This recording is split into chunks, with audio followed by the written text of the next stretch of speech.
It's my pleasure to introduce Judith Mann, and she's an expert in what she's studied, and we're very honored to have her here. Thank you. Yeah.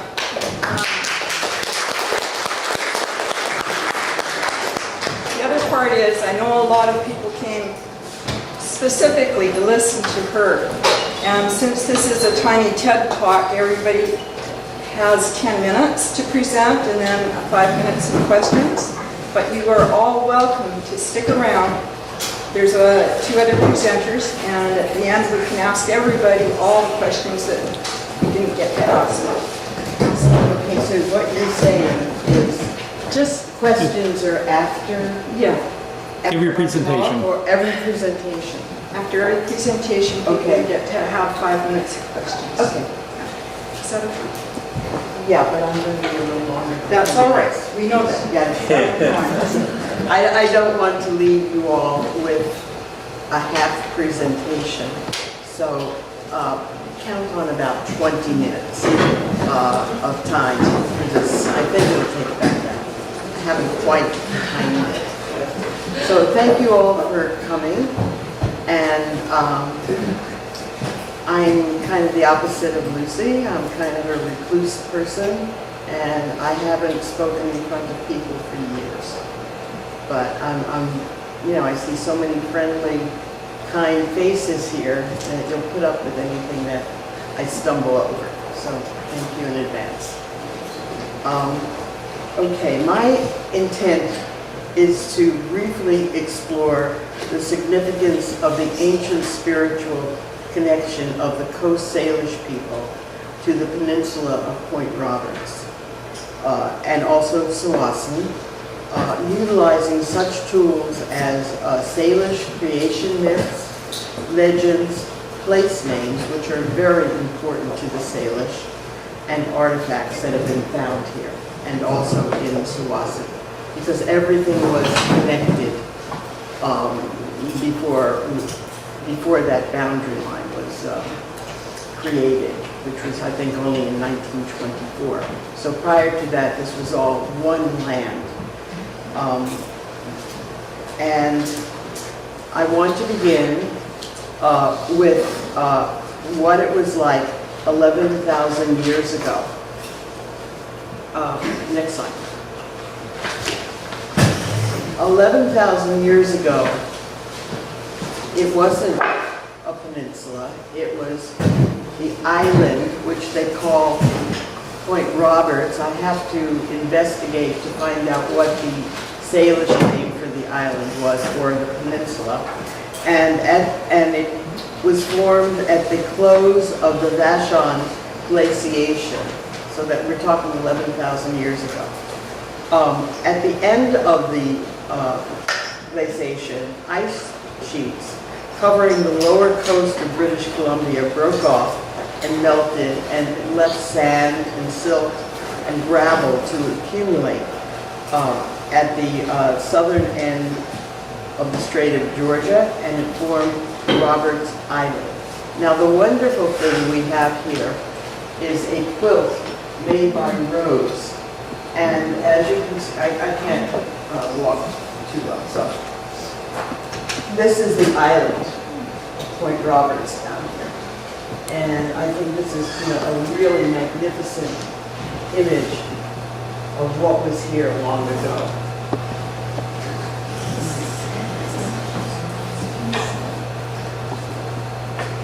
So eventually, that island, because of the silt coming down from the rivers that attached to the Fraser, deposited the sediments on the north and the east side of the island, and it eventually attached to Greater Vancouver mainland, and it transformed into what we know as the 5-mile square peninsula.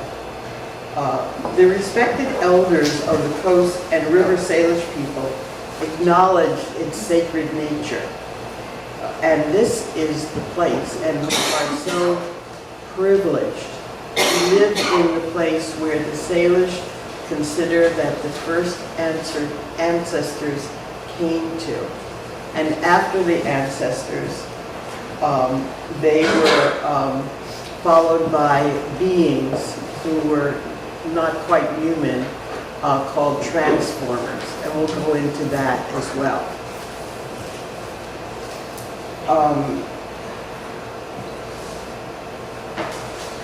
Okay, Chief Harry Joe of the Sawasin First Nation and the shaman called Old Pierre of the Fraser Valley Kapsi Nation told somewhere in the 30s and 40s that Roberts Island was originally tethered to the mainland with a very stout, I would assume, cedar rope, a rope made out of the cedar bark. And it was here that the first ancestors, such as Stetson, Swanisek, and I don't think I'm pronouncing this correctly, Smokwitz, descended from the skies. This is according to their legends. And the journeys and the experiences of the first ancestors enabled present-day Coast Salish to understand and align their own fragile, now very, very fragile, spirit force experiences with the powers of the ancestors and the lands that they lived on. So this is Point Roberts, and we have at the top is something called Spukson or something like that, and that would be above to the north of Beech Grove. So we're talking, I think, somewhere around Route 17, thereabouts. And then there's Skawazun, and that was a fishing village, and that would have been below the causeway that goes to the ferries. And then the peoples there were moved to the reservation, to the Sawasin Reservation, to the north, you know, where we know them now. But they lived south at that point. And Smokwitz, I think, is the name, is where what we know of as Lighthouse Park. And Chelhetanem is what we know as Lily Point.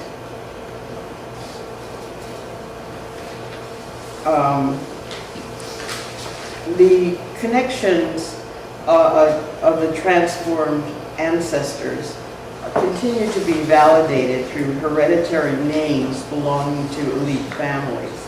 Spiritual connections dating back to the beginning of time anchor people of diverse lineage.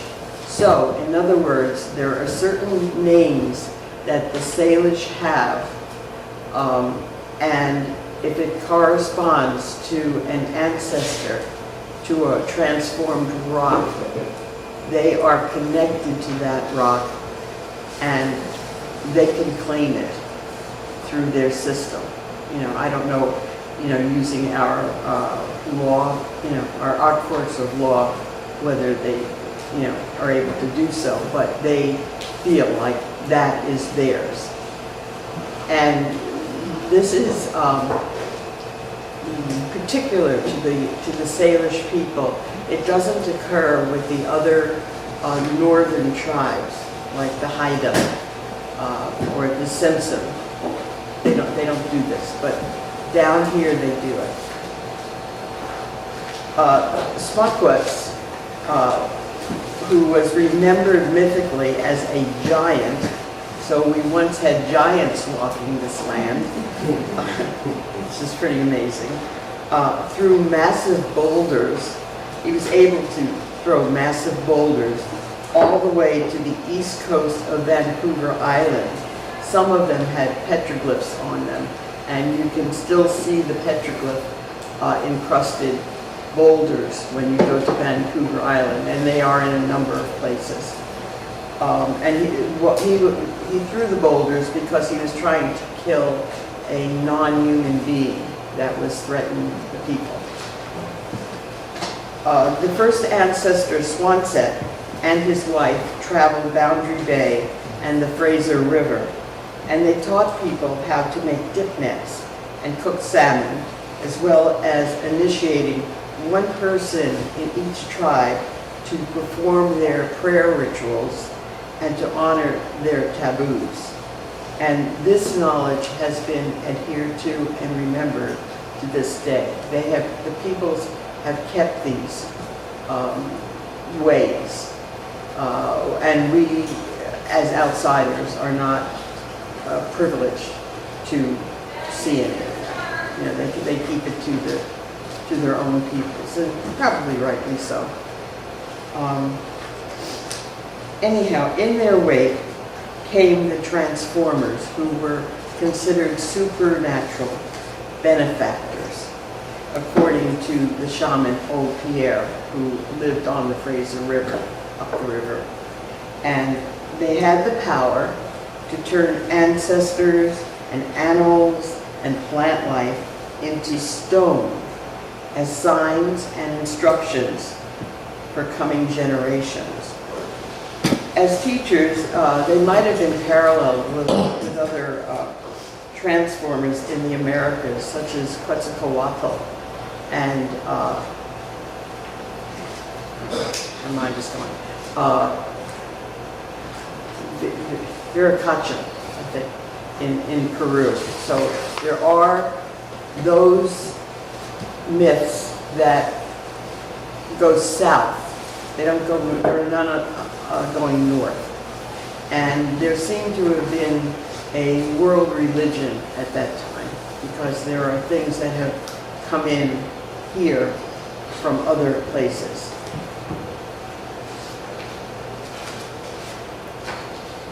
And old Pierre spoke of three of these transformers, accompanied by 12 servants who appeared suddenly on the beach below the village of Chelhatanum at Lily Point.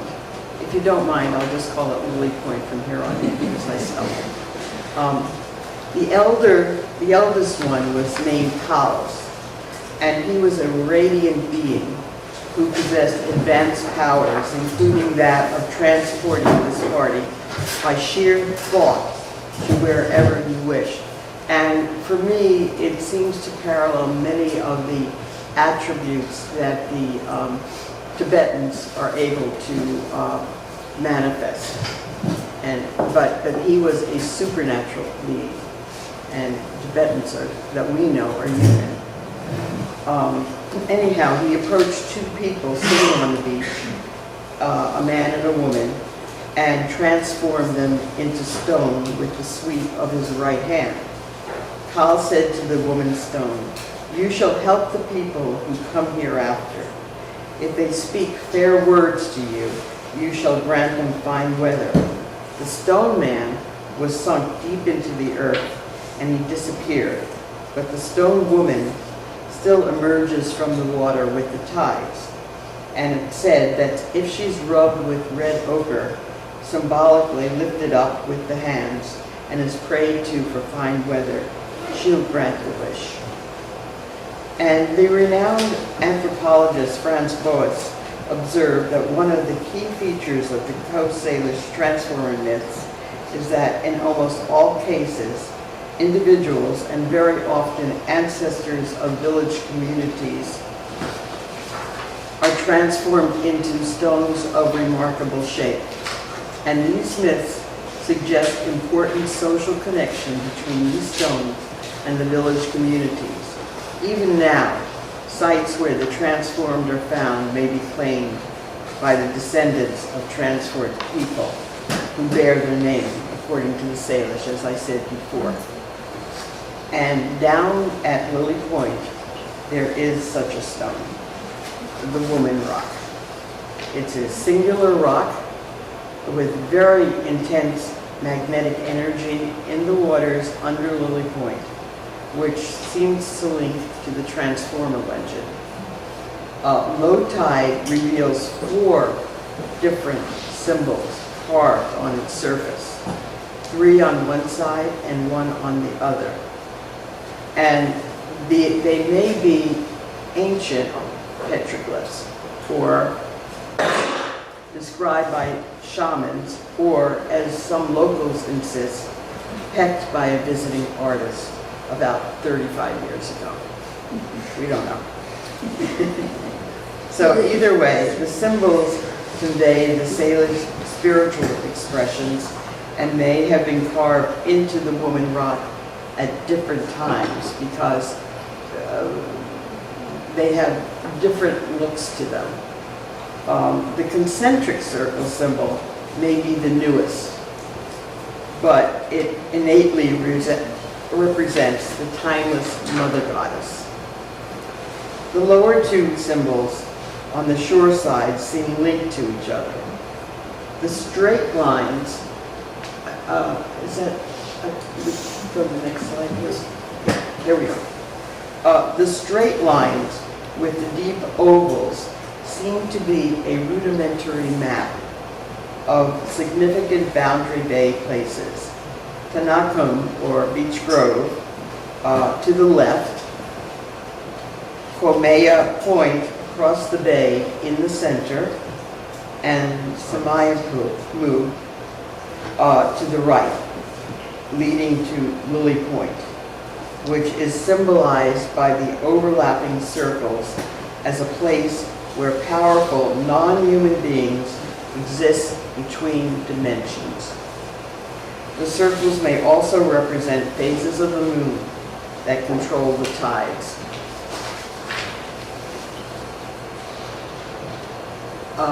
Yes, okay. In addition, the overlapping circles designate Vesica Pisces, the union of male and female, with the almond shape in the center, the overlap, representing a vulva, also reinforcing the Salish legend of the woman rock. From the Vesica circle, which divides equally into 6 parts, comes the hexagon that packs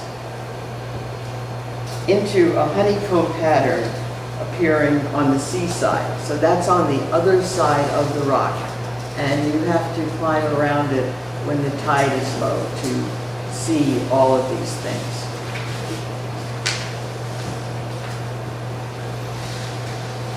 Okay.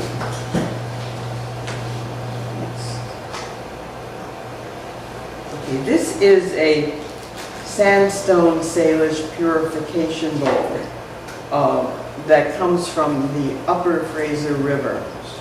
And it's used in a Salish puberty purification ritual. And it carries a rattlesnake down its back. And the snake's markings link to the boulder's honeycomb pattern. You can see that they're very similar. As both symbols, they're both symbols of the underworld, the dominion of darkness under earth and water, and also of fertility, rejuvenation, and birth. The fluency of the snake suggests water. Its flashing tongue sparks life-giving fire in fertilizing water. In the Americas, rattlesnakes were regarded as rulers of the underworld and guardians of Kundalini energy. In the Salish ceremonial object, the vertical snake energy orbits through the chakras and finally emerges at a point as a potent phallus from the shaman's crown. So that is quite a little piece. And I think it's only about yay big, but it's very intense. And very often with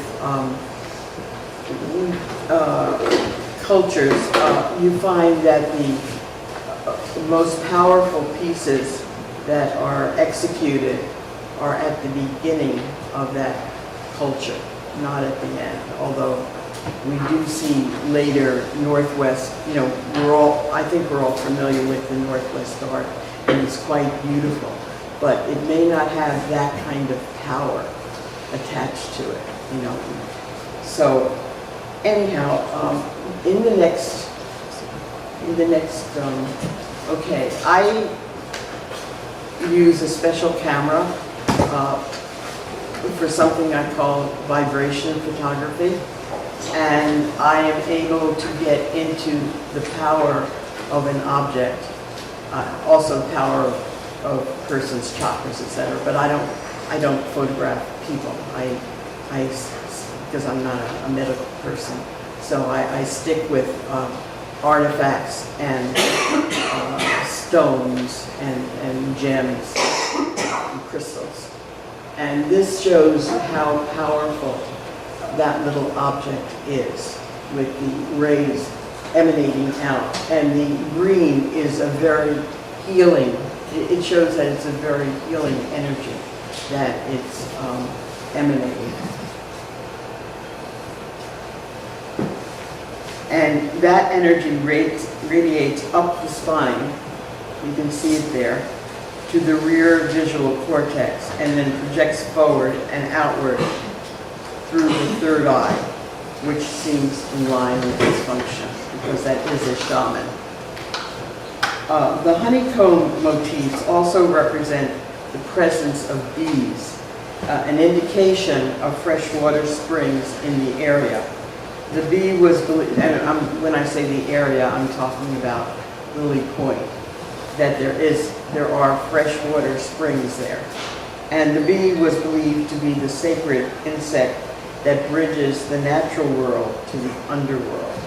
And its hexagonal cells can be perceived as various chambers of the underworld. All interpretations of the honeycomb symbol are connected. And as a net, it's the symbol of the generous womb of the mother goddess. And that's also reflected in the reef nets that the sailors use to catch the once multitudinous sockeye salmon, which was transformed by one of the transformers from human incarnation and became salmon in self-sacrifice. And that is acknowledged by Salish peoples, that this is, and so they honor the salmon, and which is why I call this Follow the Salmon.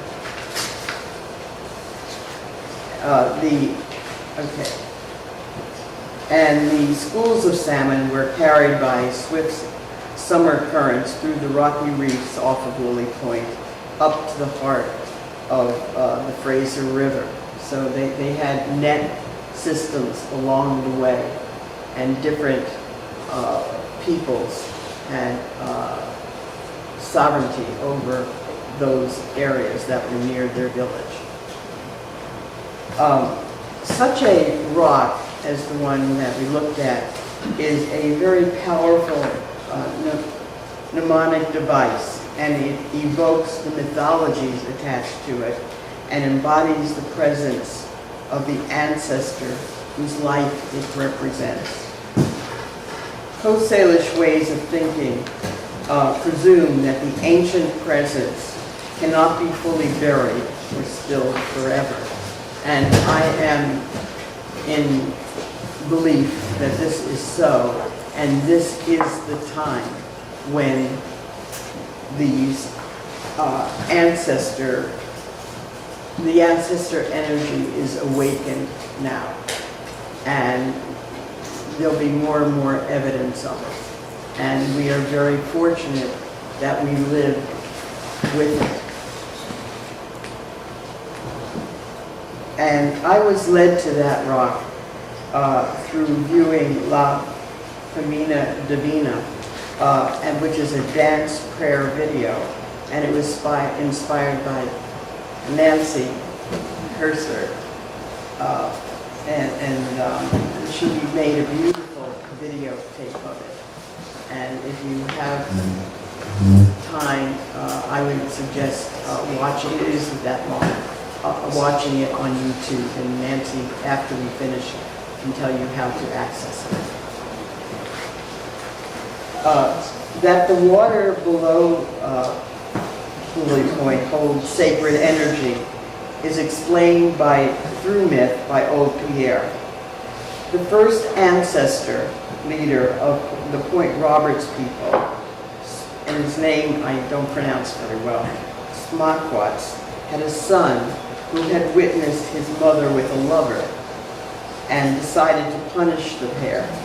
And with a magical sling, he thrust the lover into the east, first transforming him into a white stone, and a white rock. And that might be White Rock in Canada, yeah.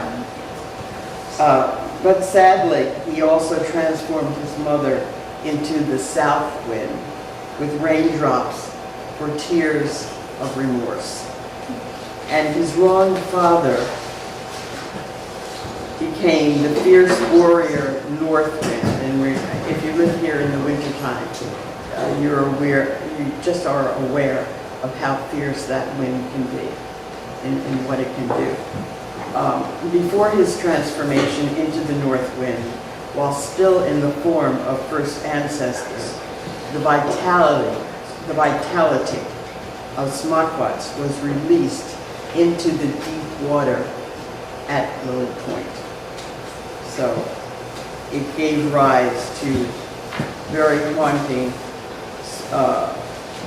spirit abodes, and there are a number of legends that attach to that about the waters. And I think it's like from the south end, it's too difficult to get to the okay, so we're talking like from the south end here and then coming around the Boundary Bay area. And this was marked as that kind of an abode in a huge atlas that the Stella people made. And it's a book that is about as big as this lectern. And it has enormous information.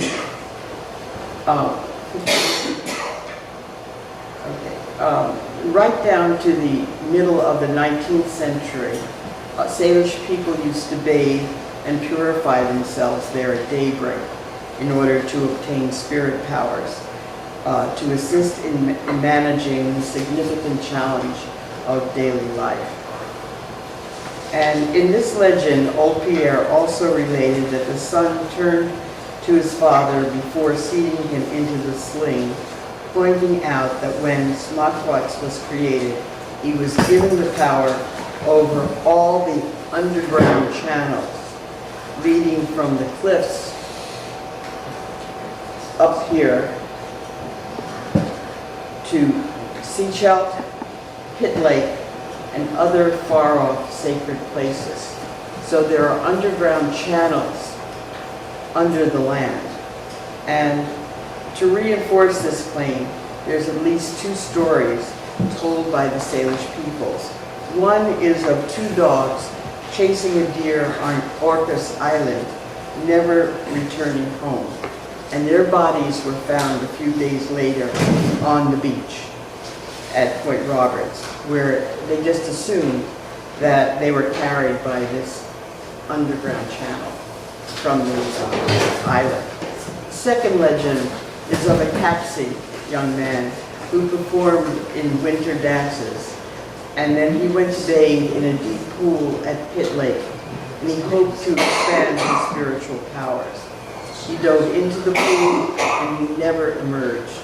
And soon afterwards, Sawasan people sent word to the Kapsi that his corpse was lying on the Point Roberts beach, arriving apparently from Pit Lake through a subterranean passage. And this is an energy photograph that I took of Lily Point and the land above it. And it reveals the underground channels along the shore and also inland under freshwater pools, because there were freshwater pools that when it was used during the salmon season, the peoples used to drink water. And the energy in the Chilhatan area is shown as the gray to white energy in the center, and it represents divine purity. while the area where there were shell middens that go back 4,500 years up further to the north is still energetic, and it's expressed by the vivid yellow and orange. And middens on the Whalen, what was the Whalen farm over near Maple Beach, were excavated from 1949 to 1950. And the midden yielded a trove of tools and carvings at various levels related to different time periods. And I scanned several of these relics discovered at Whalen Farm, Maple Beach, and Beach Grove in Sawasin, all of which display intense energy. And this scan is of an ancient talisman head unearthed at Tanukum. And there's a tiny pink dot over there, and that indicates higher energy that it is attached to.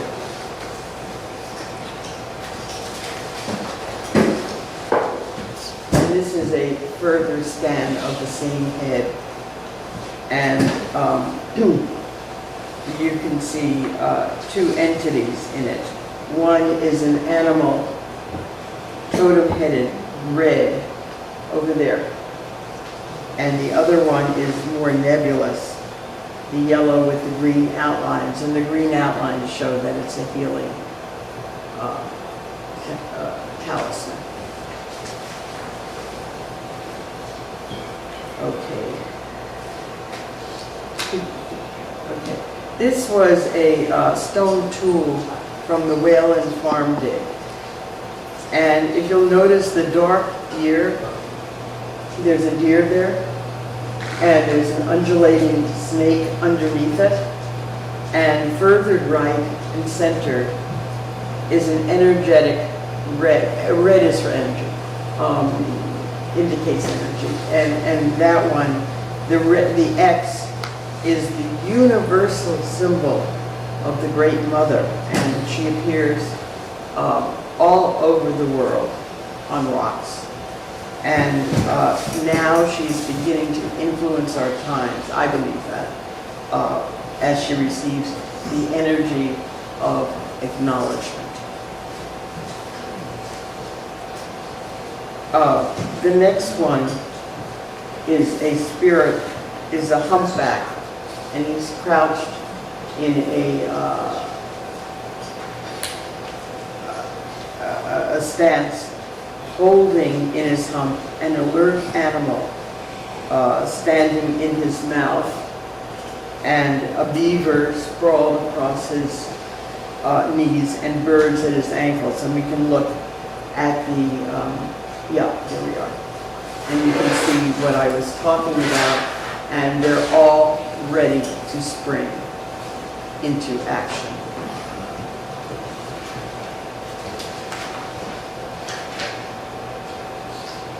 And this was found near Boundary Bay. And the weight of the pouch that he's carrying, those are the seeds of civilization. And he sprinkles them where he wills. You can see that in other, yeah, here we are. This is Kokopelli from the Southwest. And he has the same message to carry, although he brings his through, it's depicted through music. And the shaman that we saw before does not have a musical instrument in his mouth. Another one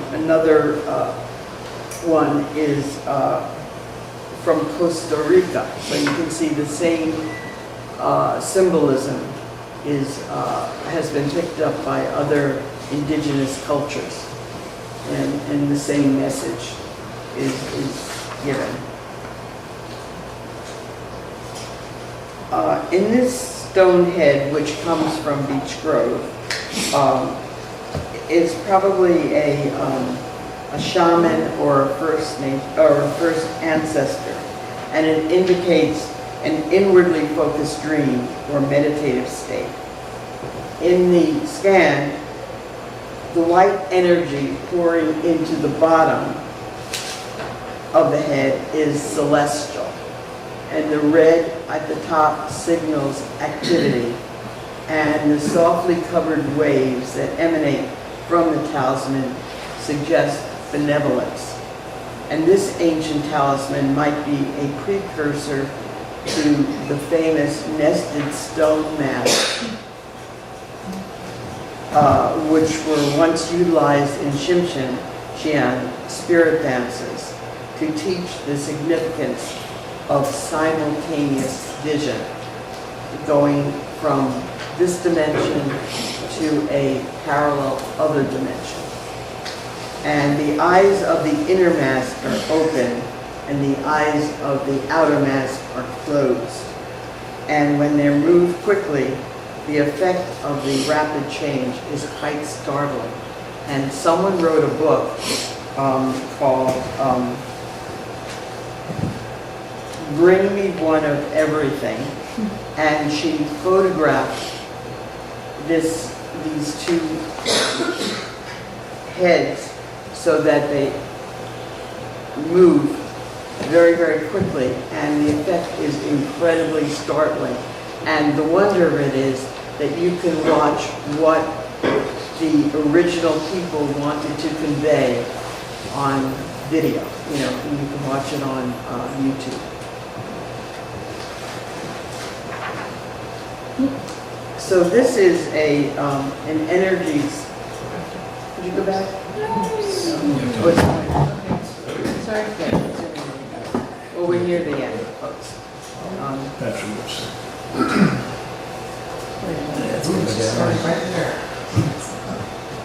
Wait. Yeah, you have to go through them.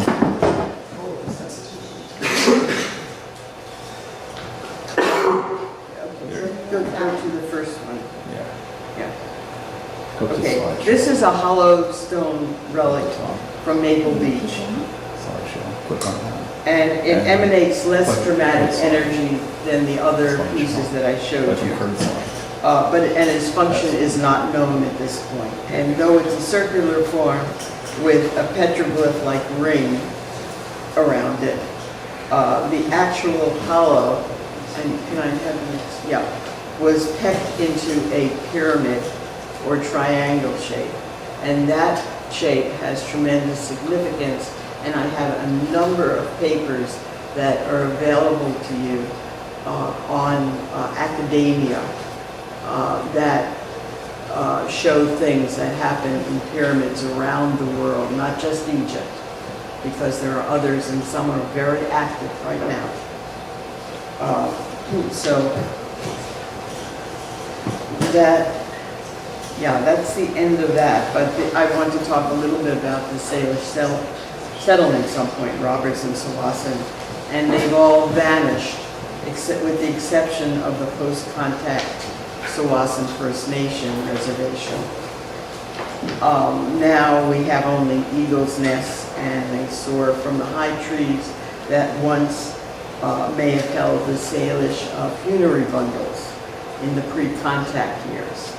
But in 1782, smallpox arrived on the trade routes from Mexico, having been brought there by Spanish 2 years before.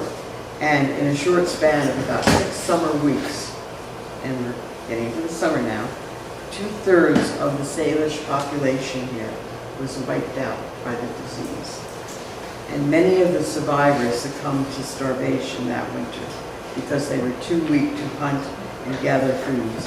And by the time George Vancouver sailed into Boundary Bay 10 years later, only a few wooden ruins and midden mounds on the shore of Maple Beach remain visible. So what remains are place names and still vibrant artifacts that are lodged in museums. And the several remarkable stones in our landscape carry timeless messages over millennia for those living coast and river Salish peoples who honor their legacy. and perhaps for us too.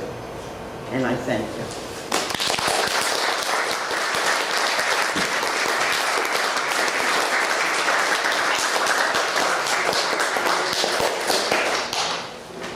Does anybody have a question?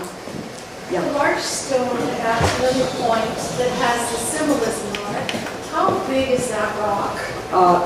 I think Nancy can tell you. Nancy, is that rock as big as the table? It's bigger.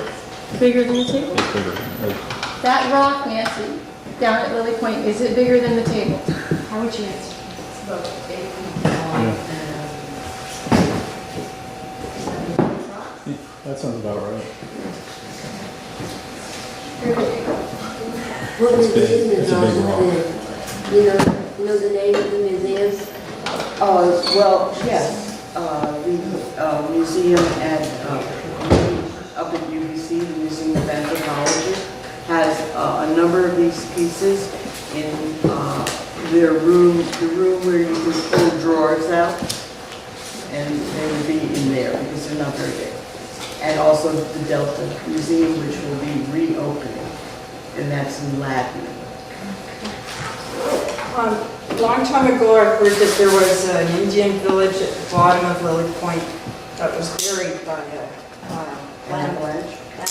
landslide.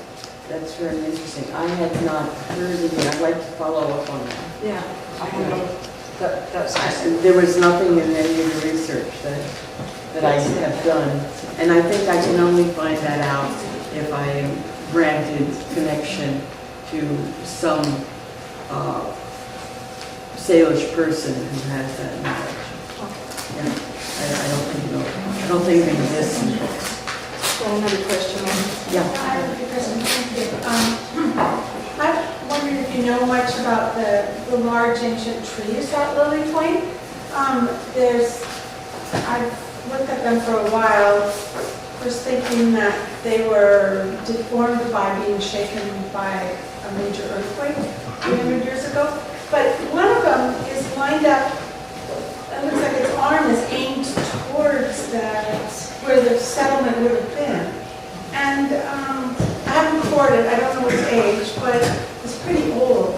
Has anyone thought that that could be a culture tree?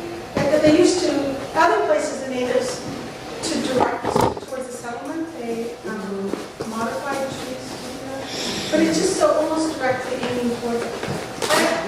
I'd like to know the history of it, and I'm afraid to quote it, and I'll get in trouble that I'm quoting ancient trees. How would you get in trouble? Don't do it. I won't quote an ancient tree without permission, even though the park I told. I see what you're saying. But to know the age, Right. when this was done. But it could have been 300 years, which was about the time of the last big earthquake, so, but also humans were there, so. It would be really cool if it was a cultural tree. Anyone who walks here, you're not supposed to walk along the cliff. knows what it is. That's really fascinating.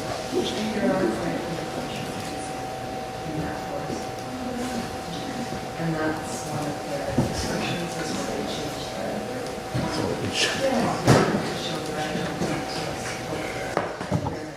It would be wonderful if we could together support getting permission to together once find out when that was done. But no one should touch it without the permission of the natives in the park. Well, maybe you can investigate. Go admire them. Yeah. Are there any other questions? Do you have one? Beth? Yeah, you had mentioned the underwater current and Pitt Lake, but I don't know where Pitt Lake is. Pitt Lake is up along the Fraser River. It's fairly, have you heard of Pitt Meadows? It's in Canada. In Canada, you look at a map and you'll see them there, you know, they exist there. But I think, Carol, is it about 2 hours away? less than 2 hours, but it's north and up and Mhm. if you look at a map, you'll see it. Yeah, it's up there. Anyone else? Do you want, how did you begin studying this, or what interested you? I began studying it because, as I said, I was prompted by Nancy's dance with the rock, and it intrigued me that there was such a rock here that doesn't look anything like any other petroglyphs that exist in this area. I mean, when I say this area, I mean all around Boundary Bay and up the coast and over on Vancouver Island.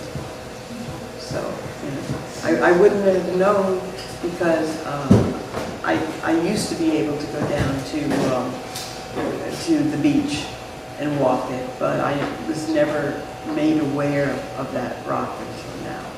So that's another reason why I say the mother has awoken and is speaking to us. Is the rock still there? Oh, yes, of course. It's too big to move. It's a boulder. It's not, you know, it's a So boulder. is it easy access to it? Is it easy access? You walk down to the beach, and then when you get to the path, you turn right towards the old boiler. It's down a deep cliff though, right? Yeah, but there's steps. It's ADA. Okay. You have to wait for a really low tide. Yeah, you Yeah, have low to do it tide. low tide. You have to hit Do it at a you really low want to tide. mention that these are out on that table? Yeah, on the table I have some of my scans that are printed of Lily Point and the place where the landslide occurred, and also of one of the artifacts, the artifact with the X on it. So I want to thank everybody who graciously added their energies into this project, and I won't go around naming, but thank you.